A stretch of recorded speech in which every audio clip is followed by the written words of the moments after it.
Hi, everybody. Welcome to Article 3. Today is week 5.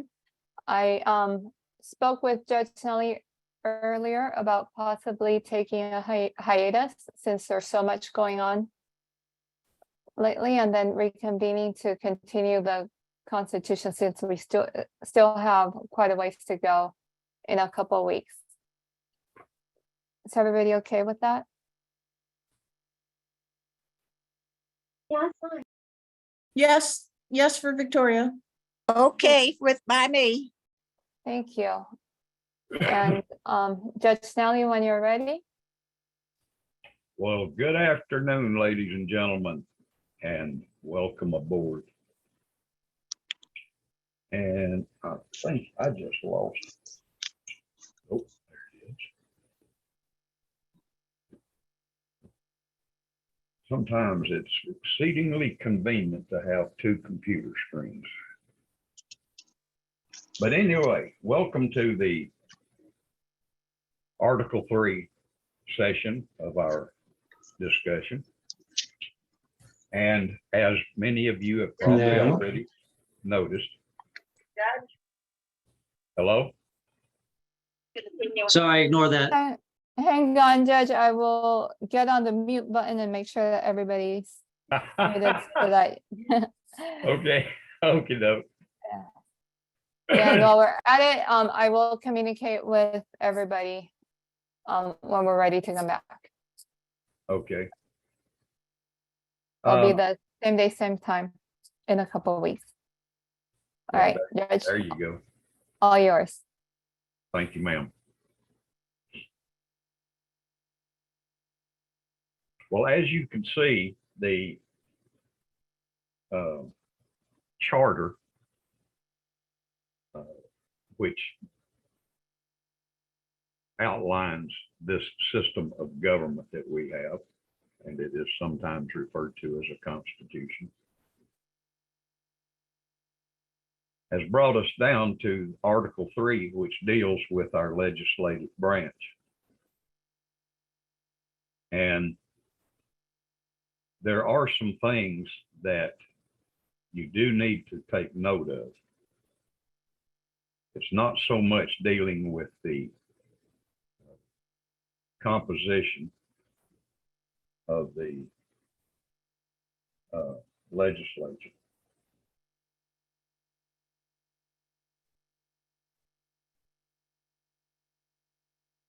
Excuse me, I was not prepared over here on my list with all these paragraphs. But what you do need to initially get firmly in your mind is that Article 3, Section 1, Paragraph 1 is the paramount power when it comes to enacting laws. And the provision in our Constitution, in that particular section, makes it absolutely clear that only our legislators can make law. They are the only ones who can change the law. Now, when I say law, I am referring to statutes. I am not referring to the language of the Constitution. And the reason that is accepted in this case is because our Constitution is amendable only upon the will of the people, all the people in this state. Now, sadly, we don't have the ability to, as in California, where a group of people can get together and put a constitutional amendment on their ballot. We don't have that ability. what we do have is the ability to speak to our representatives and our senators, explain our concerns about some provision in the Constitution, and hope that they will agree that it does need to be amended, and they will introduce a proposed constitutional amendment for the rest of the people to vote on. One of the,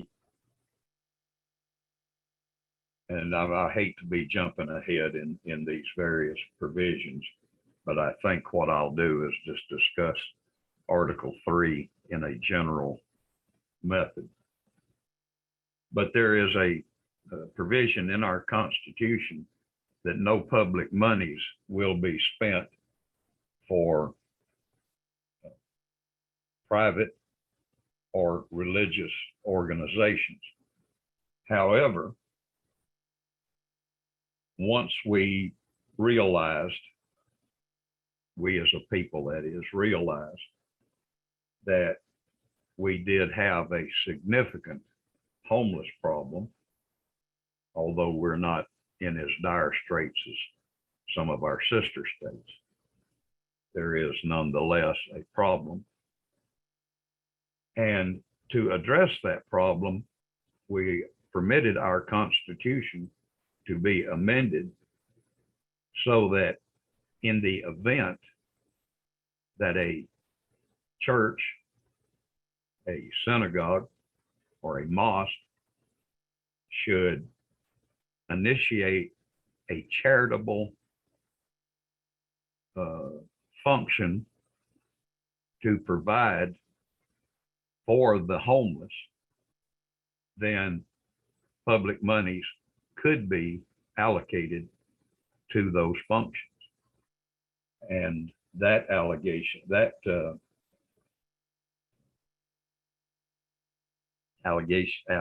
what's the word I'm looking for?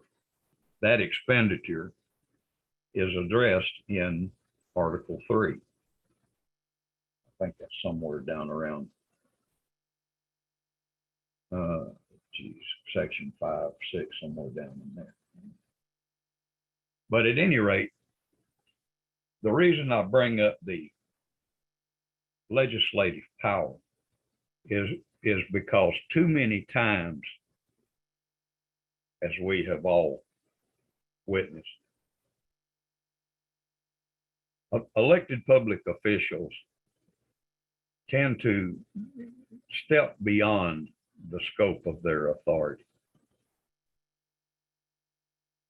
One of the issues that faces us today squarely in our face is the fact that our elections are questionable at best. And not only are they questionable, but there is a dire need for the legitimacy of the Georgia Dominion contract being adjudicated. Now, when I say adjudicated, I don't just mean our Article 6 courts, I'm referring to our grand juries as well. But there is a legitimate question as to whether or not the contract changed Georgia law. And it appears that it did. The question then presents itself, well, did the Secretary of State have the authority to enter into such a contract? Well, actually, no, he didn't. No public officer, I don't care. And then, by the way, if you'll get over to Title 21 and look, you will see several instances where the legislature said the Secretary of State shall have authority to do this. He will have authority to do that, to make rules, regulations.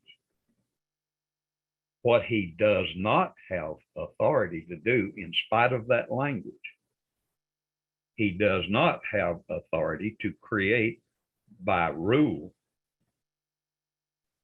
any requirement that is not authorized in the Constitution or in a statute. Our Constitution, right up front, is very explicit as to who has legislative authority. And it is our elected representatives and senators, not our Secretary of State, not our Attorney General, and not our governor. And I should point out at this point that anytime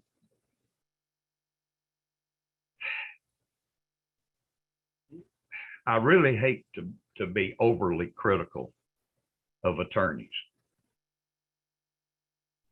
But the sad fact is that when the state's attorney goes into court and supports a government official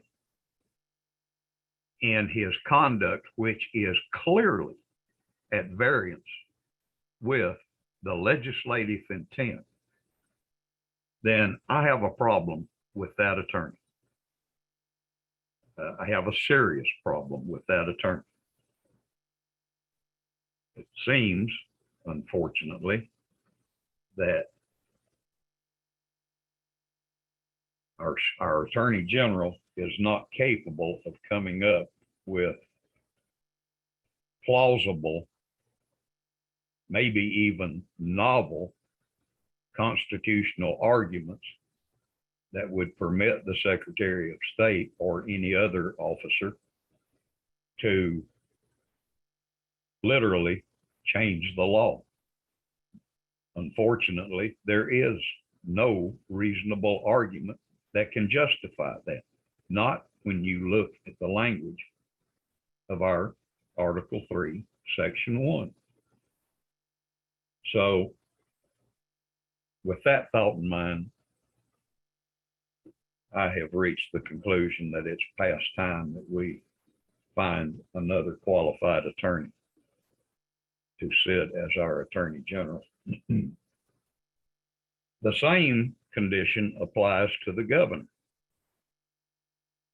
And the reason for that is because, and of course, we've not gotten to the executive branch section of this yet, but when we get there, you're going to find that the people of this state have commanded the governor of this state to take care to see that the laws are faithfully executed.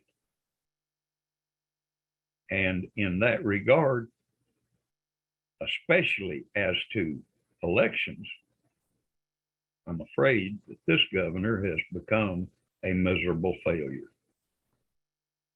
Now, yes, there are arguments that that failure could be a violation of his oath of office. And I can certainly make a very sound argument that that is in fact the case. But unfortunately, I don't have the financial wherewithal to take on the governor of the state of Georgia. And I can't seem to get my foot in front of a grand jury. So I guess we'll just have to rely on Beth Maggioroni down there in Savannah to get all of this work done. Bless her heart. But at any rate,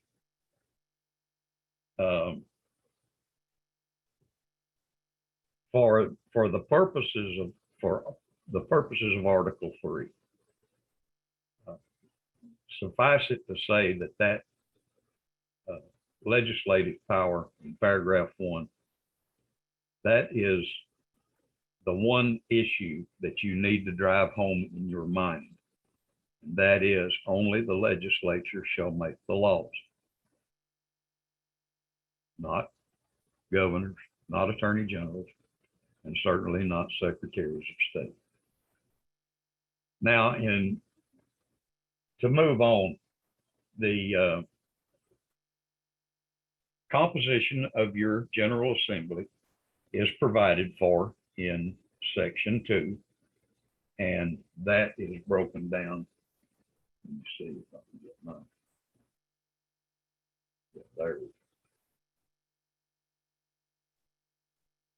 go.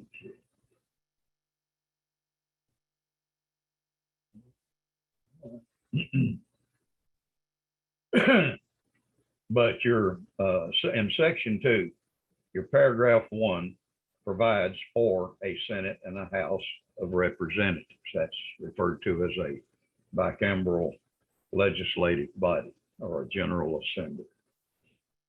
Paragraph 2 has to do with the apportionment of the General Assembly.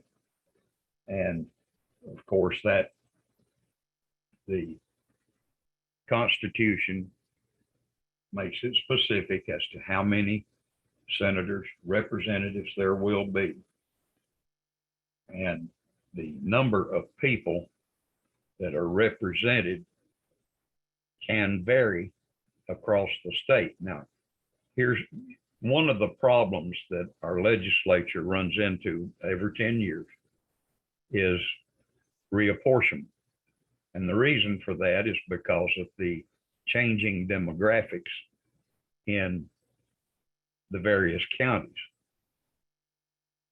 So the legislature understands we have to be sure that the House representative for House District 1 doesn't represent any more than a House representative in District 52.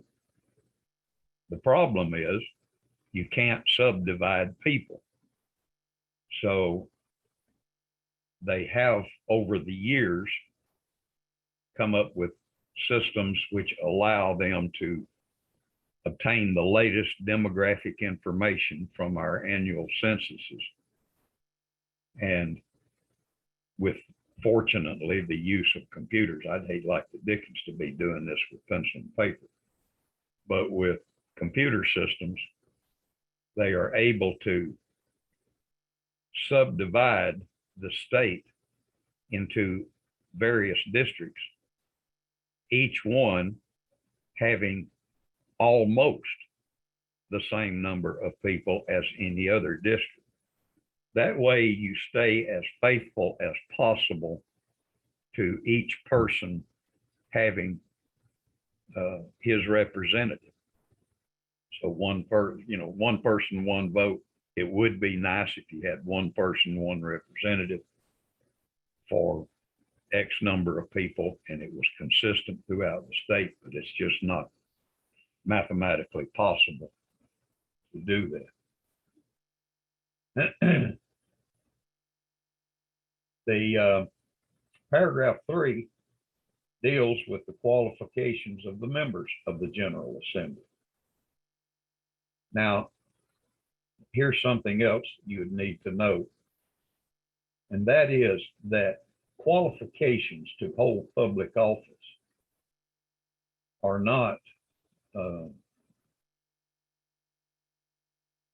solely fixed in the Constitution, especially for the top 3 bodies. You will find that there are in title, I think it's title 50, well, I can't recall now which number that is, and 45 also have requirements for holding public office. But that is provided for in the language of the Constitution, where the General Assembly is authorized to first comply with the Constitution, and then the Constitution itself permits the legislature to make additional provisions by law. That's why you will find in some statutes other qualifications for holding office. Then your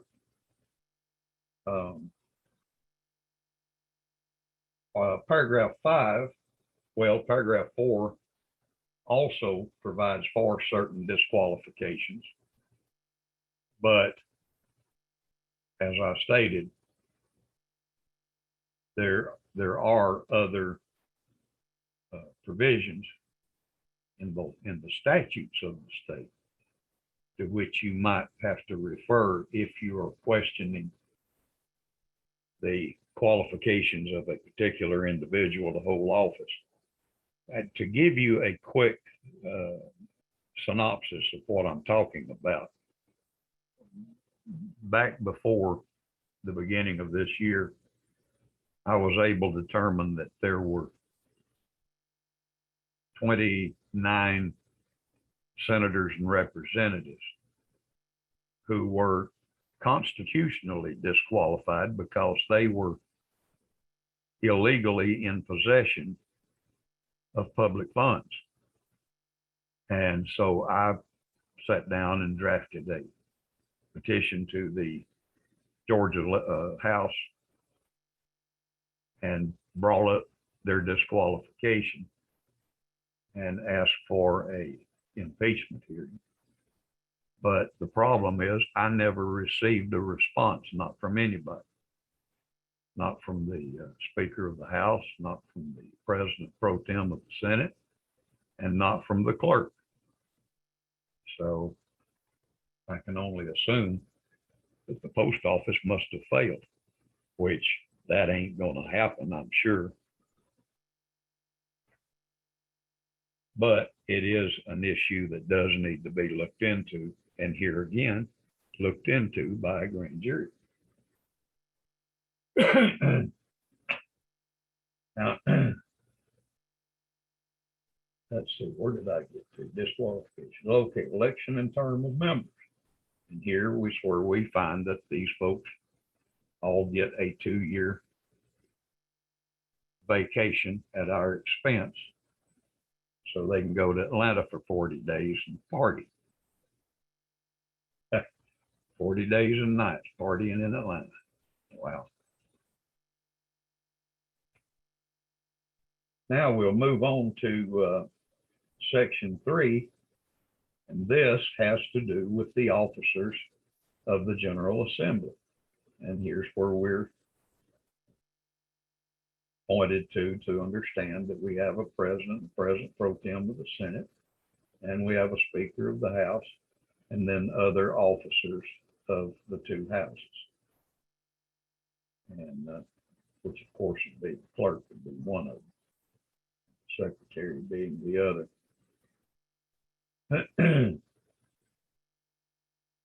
Now let's we'll go to section 4, and here is where we'll find the organization and the procedure of the General Assembly. Here's another thing that you need to know about the General Assembly and their lawmaking authority. And that is that they will generate various senators, various representatives will generate bills on a particular subject that they think needs to be passed into general law. And I have heard, I have not seen, but I have heard that on the day before sine die, everybody gets carried away, and that there have been a couple of occurrences where bills have passed that addressed more than one subject, which of course makes them unconstitutional. Not that that seems to, if it did in fact occur, it doesn't seem to have bothered anybody because nobody seems to have raised any hoorah over it. But do keep in mind that if you see a bill that strikes your fancy or causes you some concern, and you download a copy and you find that it is in fact addressing more than one particular topic, you might want to pick up the phone or send an email to the senators or representatives, calling that to their attention. And if you don't get a response within a reasonable time, 10 or 15 days, then you might want to try your hand at getting to a grand jury.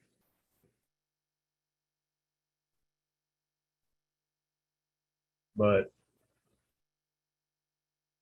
pretty much when it comes to the organizational and procedural structure of your General Assembly, Section 4 pretty much covers everything. Then going down to Section 5, the enactment of laws, then the various types of laws that can be considered by the legislature are addressed in this particular section. So, and in addition to that, there is provision made for the House and the Senate to have journals which records virtually everything that they do. As a matter of fact, that when I mentioned a while ago about the subject matter expressed, that is specifically handled right there in Section 5, paragraph 3. So but at any rate, then of course it goes on and deals with their procedures for reading and assignment of bills to committees. And then when they do get out of committee, if they are voted, then the signature of the governor is provided for. And there's also the provision for how to handle rejected bills.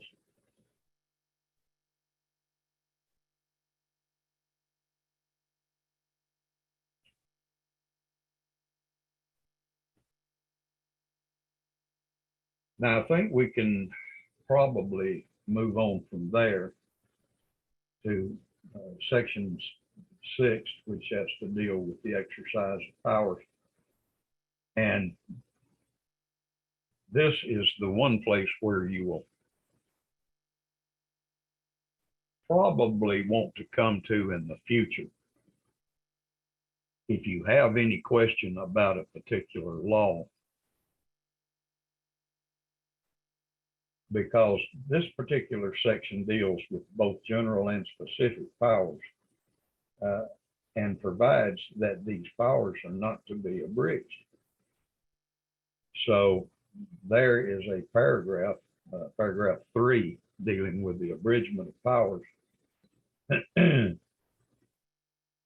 that should be looked at very carefully by anyone considering whether or not the Secretary of State, the Governor, the Attorney General have had any complicity in creating rules and regulations that had the effect of modifying specific pieces of legislation dealing with elections, for example, in Title 21. But it also, excuse me, but this section also deals with the limitations on special legislation and other specific limitations. They also provide for gratuities and regulation of alcoholic beverages. Now, in paragraph 7,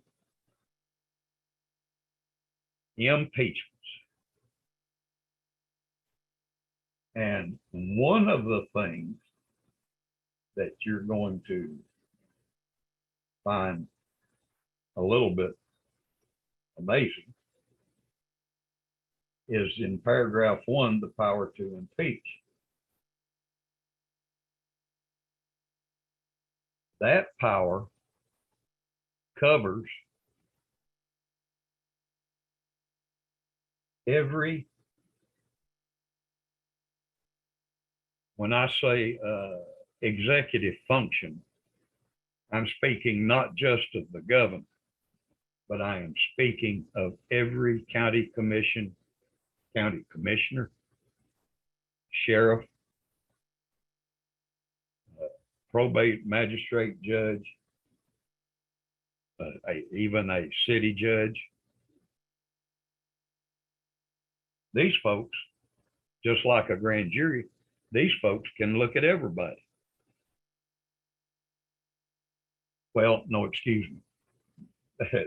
They don't look at employees. A county employee, a dog catcher, or a sanitation worker, they're not going to look at them. But all of the elected executive, judicial, and legislative entities in this state can be impeached. A lot of them probably should be. Let's see, where was that provision? Oh, let's jump down to provision, paragraph 3, judgments in impeachment. And I would like to call your attention to the last phrase in that sentence. But no such judgment, now this is speaking of a judgment of impeachment, no such judgment shall relieve any party from any criminal or civil liability. Oh my goodness. Not only can they be impeached, which has the effect of removing them from office and acts as a bar to them seeking or holding any office of honor or public trust.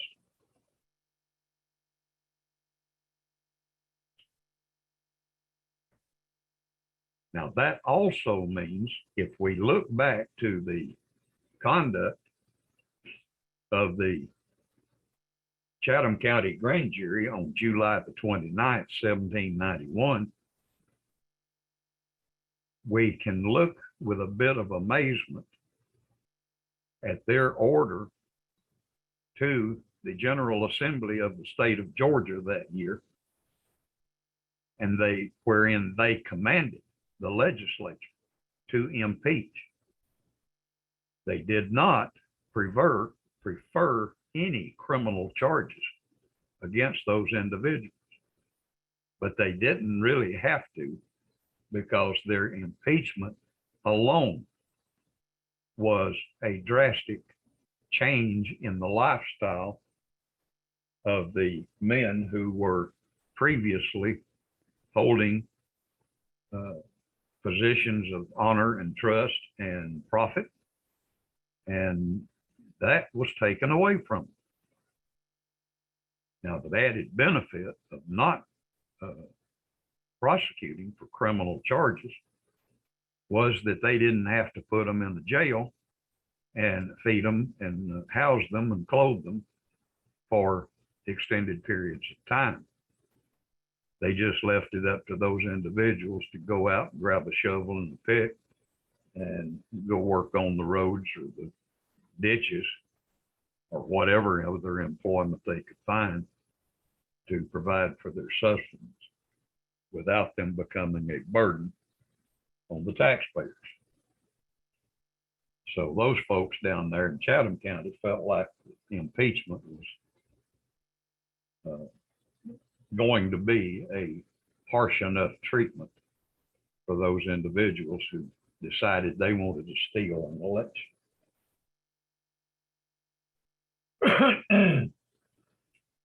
Now, the remainder, well, actually, the there is a provision here that allows the legislature to see to insurance, the questions of insurance regulation and licensing of insurance companies. But both of those, the Constitution provides that they can do it without the direction of the people of this state by issuing laws, rules, and or laws, which in turn permit the commissioner of insurance into formulating his rules, regulations, and procedures, which do not conflict with the Constitution. And the same goes for setting up his provisions for licensing of insurance companies. But we can jump on down to section 9, which deals with appropriations. And once again,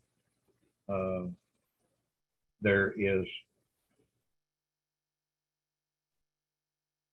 pretty succinct guidelines for our legislature to follow in handling appropriations of various types. As a matter of fact, I'm pretty sure appropriations, I'm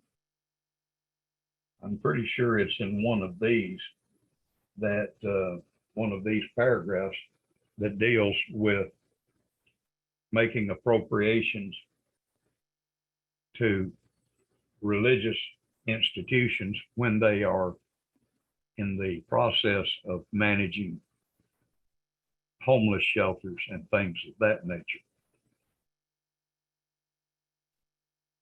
And then, of course, the last selection, I'm sorry, the last section, 10, deals with the retirement system. I don't know if any of y'all are state retirees, but if you are and you want to know what the legislature can do concerning your retirement, then this is the section where you would start. And then there will be indications of where to go into the statutes to find specific laws as to specific retirees. So I guess I have gone through this a little bit hurriedly. I didn't want to run over our time, and it looks like I may have done this a little too hurriedly. But if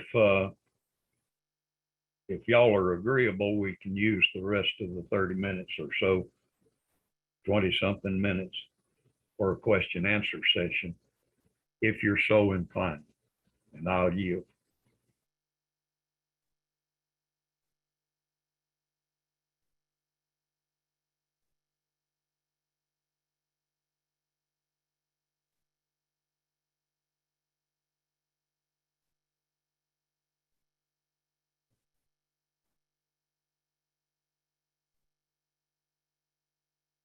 And we've got Miss Benjamin up there. Yes, ma'am. I really appreciate what you've been sharing with us the past several weeks on the state constitution. I'm in Wayne County, Georgia, and I'm trying my best to present information and facts to my local officials in my county regarding the power of the grand jury, and if they should make a decision like Spalding County to the proposal to do the full hand recount. If they should do that, then they can use the local grand jury. If I'm reading and understanding and hearing correctly, they can use the local grand jury as a legal backup. Did I understand that right? Yes, ma'am. Absolutely. Your grand jury, as I explained, back in Article 1 when we were there, the people of this state, when they put the grand jury in our Constitution. They reached over into the common law, picked up the grand jury fully clothed with all of the powers, duties, and responsibilities known to the law at that time and set it down in our Constitution. Now, and I'm kind of glad you asked this question, because one of the problems with grand juries is this.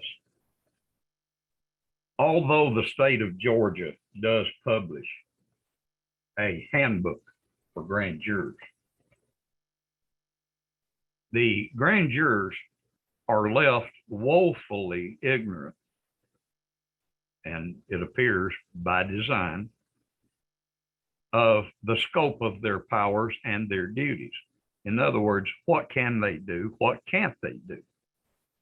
Well, it just so happens that there's only one thing they cannot do, and they cannot violate any valid privilege, whether established in the Constitution, the statutes, or in the common law. Now, when it comes to a grand jury conducting an investigation, it is virtually impossible today for a grand jury to do today what the Chatham County grand jury did back in 1791. And the reason for that is simple. They do not know and understand the evolution of the power of a grand jury over the intervening centuries. They don't have written rules of practice and procedure, as you will find in your Article 6 courts. Every court, I don't care what level it is, probate court, magistrate court, state court, superior court, every one of them have written rules of procedure, and there aren't that many, 50, 60 maybe. But it doesn't take that long to understand procedure. It doesn't take that long to codify procedures for a grand jury. But as of today, to my knowledge, no grand jury has yet initiated an effort to obtain a set written rules of practice and procedure. Now, would that be feasible? Well, actually, yes, it would. Not only would it be feasible, but it would be helpful in preventing a lot of the problems we're having today with getting to grand juries. There are, for example, as we speak, there is a petition in the Walker County District Attorney's Office that was submitted to a bailiff with instructions to place that petition in the hands of the foreman. Well, it wound up on the district attorney's desk. Now, did the bailiff give it to the district attorney, or did the bailiff give it to the foreman, and that foreman provide it to the district attorney with questions? I don't know yet. I do know we're going to have to go back up there and try to catch the grand jury in session so we can knock on the door and ask our question. But it should not be on the district attorney's desk, other than if the grand jury had a question and he is in the process of answering that question. However, that's been over 2 weeks now, and I don't know of an attorney that can't get an opinion back to a grand jury in less than 2 weeks. So as it turns out, the rumor coming out of that area is that the district attorney thinks that this petition should have gone to a special grand jury under 15-6-100 instead of going to the regular grand jury, which is absolutely erroneous. Number one, for him to have that opinion.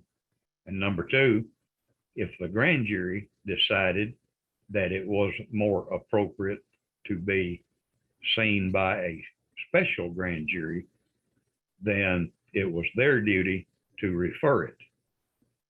You see, what the grand jurors don't understand is that when anybody petitions the grand jury, and that's exactly what a district attorney does when he walks in with a fistful of affidavits and tells the grand jury, I've got 5 cases here I need to present.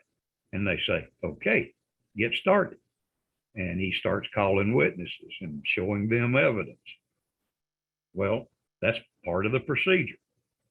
But there's nothing in writing that they understand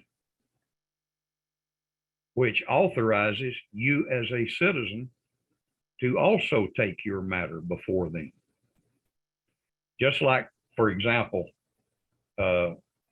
when I mentioned a while ago about having submitted a petition to the legislature, to the House of Representatives, 29 disqualified legislators.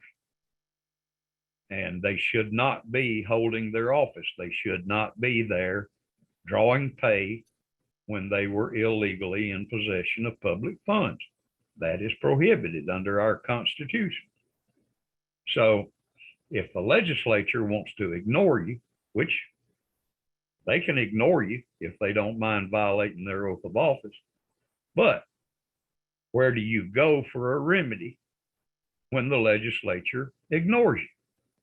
Well, common sense would tell you, go to the grand jury, because they're the ones who have, in the common law, the authority to stick their nose in anybody's business. Not only do they have that authority in the common law, when we get down to Title V, well, that's going to be, I said Title V, excuse me. Article 5, excuse me, the executive function. When we get down to there, you're going to find out that every public officer and every judicial officer are specifically mentioned as having been found, having probable cause been found against them for violation of criminal laws, and a subsequent indictment, and what happens to those public officials. You're also going to learn that in the Constitution, a public officer, public official, excuse me, is not necessarily your county commissioner, for the purposes of removing state executive level and state legislative level and state judicial level officers. Your local county commissioner is exempted under that Article 5 provision. But there's a lot that the grand juries don't understand that they have the power to do, and that is one of the challenges that each and every one of you have to help educate your neighbors as to their duty once they step down from the board of directors. When they get up, maybe they're sitting next to you at that board table, but they get up on a summons from Superior Court, from the clerk, and they go down to the courthouse and get impaneled as grand jurors. They've only taken one step down in the hierarchical structure of power, but it's essential that they know, just like we expect every other elected or appointed public official in this state to be knowledgeable of the law, we also need to require our neighbors to be knowledgeable as to their duty as grand jurors. And with that, I'll yield. It looks like Ms. Van has a question.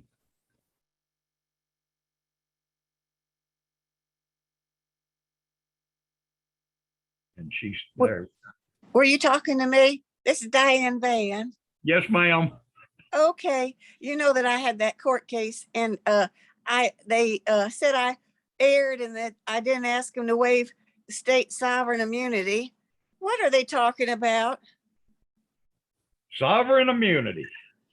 Now, hold on just a minute. Okay. I got 10 minutes. I'm going to try and crowd this in because you do need to know it and understand it. And you need to know the history. Sovereign immunity. That dates back way back into the dim dark ages. But from the standpoint of the common law, we can point to one point in time when the common law had its birth. Let's put it that way. It existed long before, but for the purposes of this discussion, we will say that it was born with the advent of the Magna Carta. Now, there's an interesting concept in that document, and that is this. Every king in every country in the world at that time knew that they did not have to answer any form of a judicial inquiry. They had sovereign immunity. You can't sue the lawgiver. That was the concept at the time.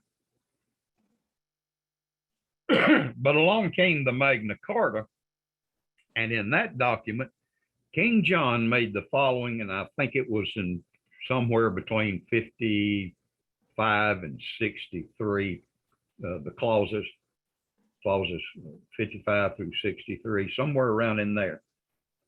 He made in writing the provision that he had already established the 25 knights, which was the beginning of the grand jury. And he commanded that they were to use all their might to bring complaints from the subjects of their realm to the courts of the king, if it were necessary. But he made the statement that if any person, and this was in writing, if any subject, not person, but at the time they were subjects of the crown, if any subject be deceased of his property or his liberty,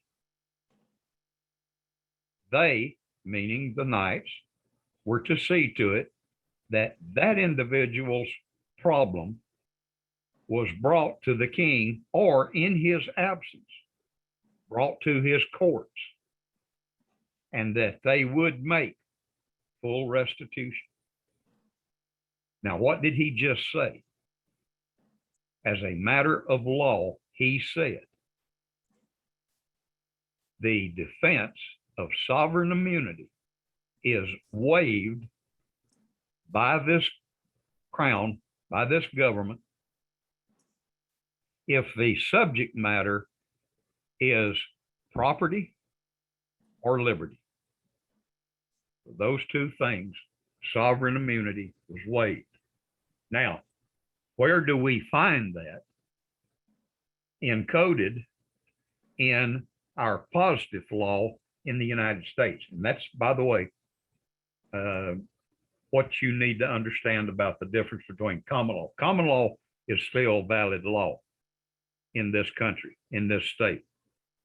But what you need to understand is that our legislators over the years have gone into the common law, taken out concepts from the common law and changed them from court decisions into statutory provisions. And in some cases, what they found in the common law didn't need modifying, so they stuck it in verbatim in statutes. Some they did find that that decision on that issue needs to be modified because of this situation that exists today that did not exist then. So we're going to make a law, a statute that says this about that particular common law in entry. So please understand, the common law is still there. It is still referenced. And in any case in equity, a lot of the common law is still referenced. But we do have some statutes that do provide equity. As a matter of fact, your Constitution, forget the article right offhand. But there is a provision that deals with the jurisdiction of equity. And that basically says that if you're in County A and you need to sue somebody in County B, you have to go to B's county to do the suing. Mhm. So anyway, but this business about sovereign immunity, that did not, it should not have changed, but unfortunately, sovereign immunity did change at the time of the Constitution's ratification. And everybody fell in line as soon as the 11th Amendment came into existence. All the states fell in line, hey, we're going to claim sovereign immunity and you can't touch the public treasury without our consent. Well, that didn't work out so well. And we wound up with a war of northern aggression. But one of the things that came out of that was the 14th Amendment. And in that amendment, Section 1, Clause 2, sovereign immunity was waived when it came to your privileges and your immunities. So if what you are taking into court, the question you're taking in there, if it deals with any of your constitutional guarantees, then the state has waived, by ratifying the 14th Amendment, your state waived its entitlement to sovereign immunity. But you've got to argue it.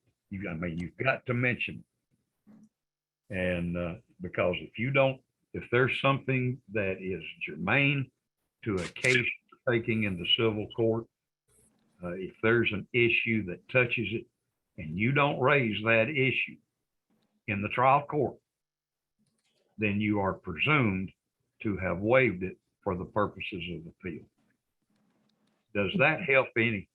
Yes, I think so. Well- I thought that there had been a law passed in Georgia actually too in 2000, because the defense attorney kept saying sovereign immunity and he mentioned 2000. Do you know anything about that? It doesn't ring a bell right off, but Okay. the state of Georgia has waived its immunity to a certain extent, in that it has permitted a certain amount of insurance to be allotted to cover these types of cases where sovereign immunity could otherwise be claimed. Oh. What was it he said about 2000 exactly? Well, this was just I was speaking and he was interjecting on everything that I said. The state has sovereign immunity, state has sovereign immunity. And I Well, never really got an explanation of why. Except I know the judgment by the judge to waive my case to delete my case was based on that, I guess. So Well- I just wondered. well, you need to go. When did this case? When was the final judgment in this case? Oh, well, okay. 1 second.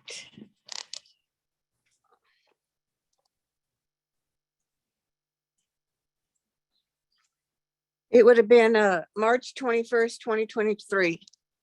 Oh, okay. Did you appeal? No. I wish I had now. Well, no, now, wait a minute. No. Now, wait a minute.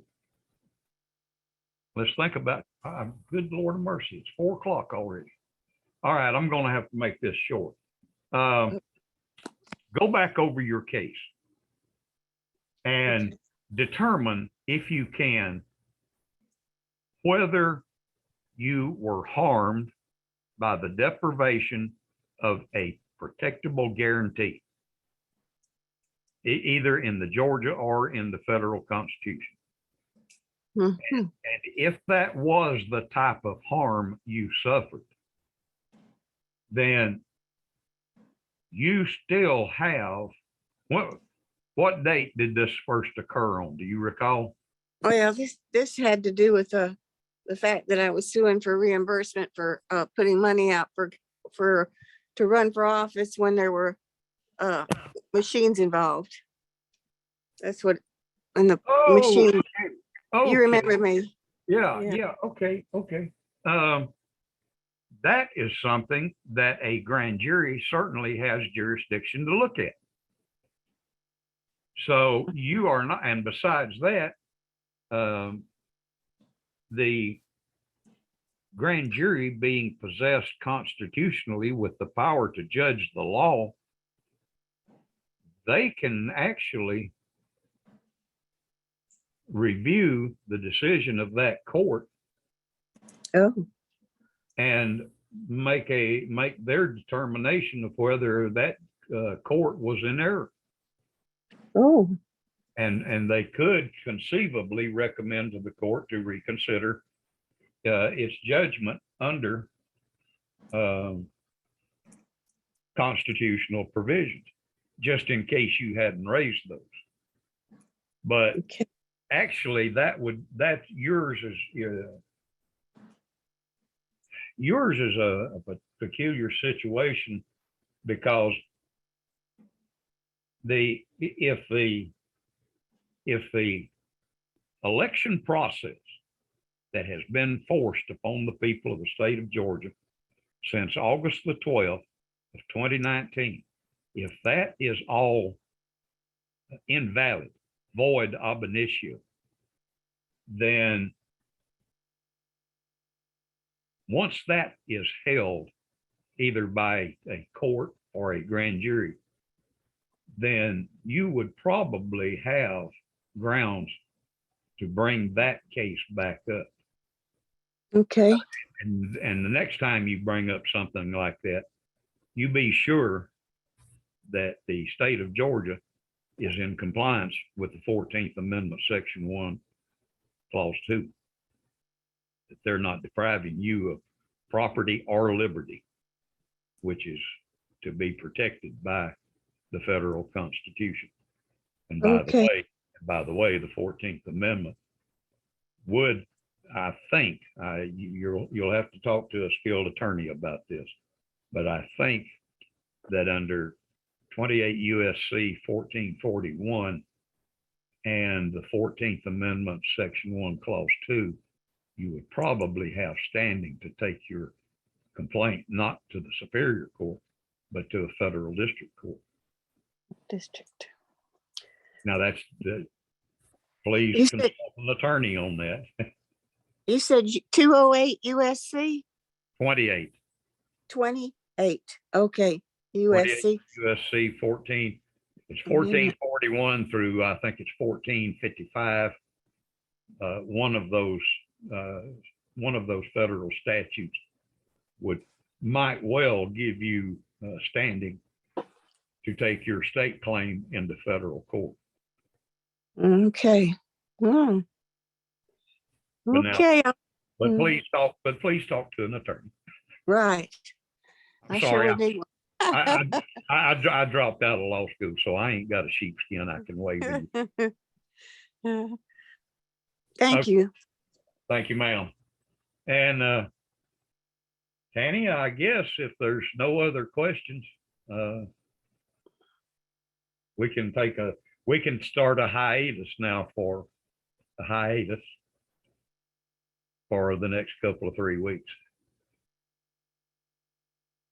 This is Tanya, but I do see a question in the chat from Oh. Dawn. Dawn, Yeah. I don't see the chat. Hold on, I guess I'll have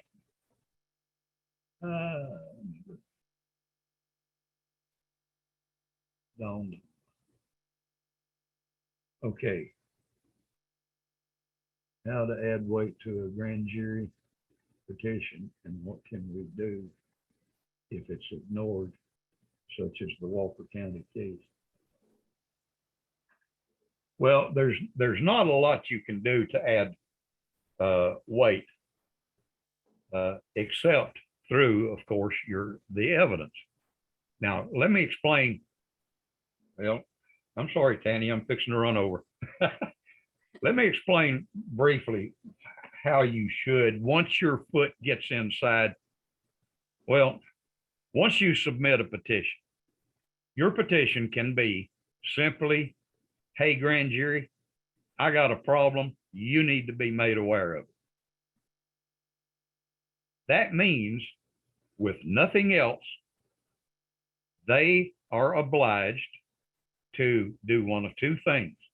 Either send you back a request for additional information or subpoena you to come before them and tell them what this problem is. Once that is done, then you can step outside the grand jury room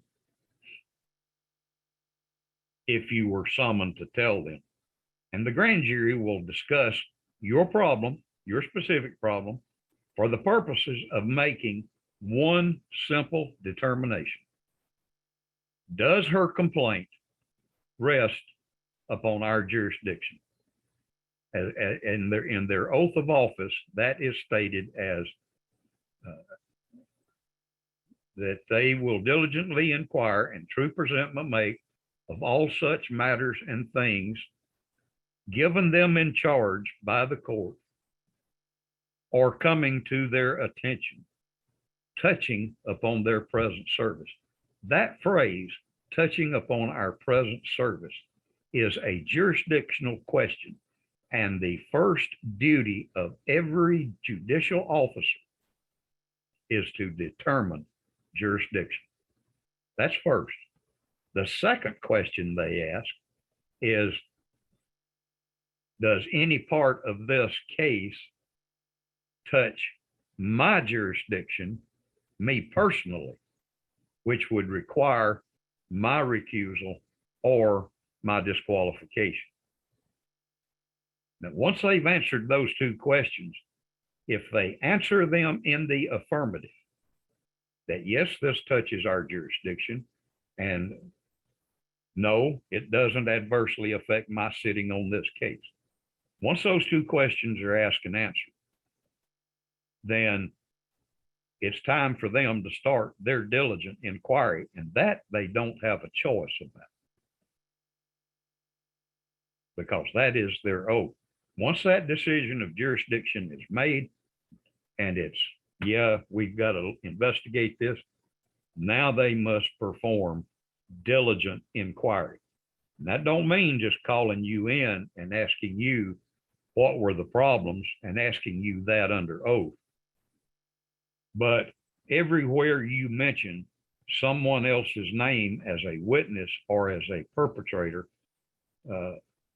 they have a duty to go subpoena those people, bring them in, get their testimony. If you allege an instrumentality of a crime, they have a duty to go get that instrumentality, whether it's a piece of paper, a gun, or a fish hook. Whatever it is, that's their job. But unfortunately, folks don't understand that. So I hope, Dawn, I hope that helps. Let's see. Now, what to do about, let's see, can a common person call and inquire like we do our sin. Well, actually, you should not have to call. Once you have, if you mail it, hand deliver it, and that's another question. How do you get something to a grand jury? Well, you can send it through the United States mail, addressed to the foreman, and care of whatever the mailing address is of the clerk of the court. Now, the clerk of the court has a duty to stick that in a pigeonhole where they keep mail that comes in to judges and everybody else. And when the grand jury convenes, she's supposed to take it out and go hand it to the foreman. She does not have an obligation to hand it to anybody else, not the district attorney. As a matter of fact, there is law, and you can put a warning on the outside of the label that opening this mail by any other than the addressee is a violation of 18 USC 1702. And that's interfering with the United States mails, because the federal law says, even if you're not the addressee, if the postman leaves it in your care, you have a duty to deliver it unopened to the addressee. That's federal law. So she can't be going and giving it to the district attorney. She's got to provide it directly to the foreman. Now, what can you do? Well, that's a bit of a problem. You can always, if your petition winds up in the hands of the district attorney, and the district attorney is sitting on it and not providing it to the grand jurors, then you of course have access to a mandamus in Superior Court, or a motion to rule. Now that's another thing that actually a mandamus in that situation would fulfill a judge's duty to rule the officers of his court. But a motion to rule,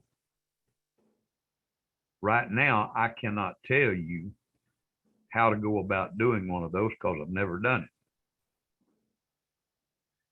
You know, I don't know. I'm sure it's an ex parte proceeding, but you know, do you have to file with the clerk, or can you take it like you do a 412 hearing? Can you just take it right straight to the judge? So that's a provision. That is a procedural question that I don't have the answer to right now. But now that y'all made me think of it, I guess I'll spend the next 3 weeks looking into that matter.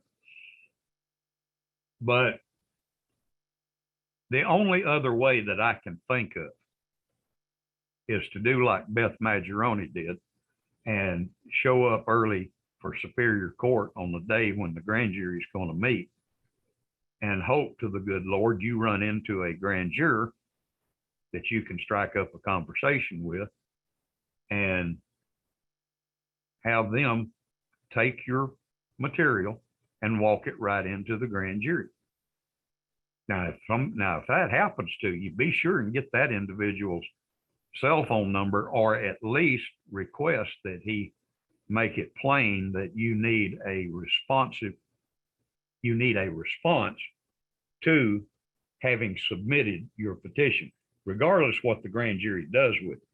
You just need to know, you just need a written statement from some member of that grand jury, preferably the foreman or the clerk of that grand jury, that your submission has been received. You at least need to know that. So anyway, I'll hush and let me add this. If any of you have any questions, specific questions, please don't hesitate to drop me an email and I'll get to you as quick as I can. And oh, by the way, just for those of you who did not hear, a young man from Mr. St. John got in touch with us found out about the grand jury. He was in Nevada. So he decided he liked that idea. And of course, I explained to him, you're liable to run into resistance. But what he sent back an email saying was he got his petition and his documentation together, put it in an envelope, addressed it to the foreman, took it to the clerk. The clerk took it to the chief judge. The chief judge told her to call him back and inform him that the chief judge had his unopened petition, that it was being put in the county vault, unopened, and that before August the 11th, he would remove that unopened petition and put it in the hands of the grand jury foreman. Wow. Somewhere in this nation, there was an honest judge. So keep your fingers crossed, because they are going to be dealing with the Dominion system. And with that, I'll hush, and Tanya, I do thank you. Well, I thank you, Judge. You've done us a great service here, and we'll pick it back up in a couple of weeks. Okie dokie. Just let me know when and where. Yep. Thank you, Judge. All Thank you, right. everybody. And thank all of y'all for showing up. Thank you. Bye-bye. Thank you. Thank you. Thank you. Yes, ma'am.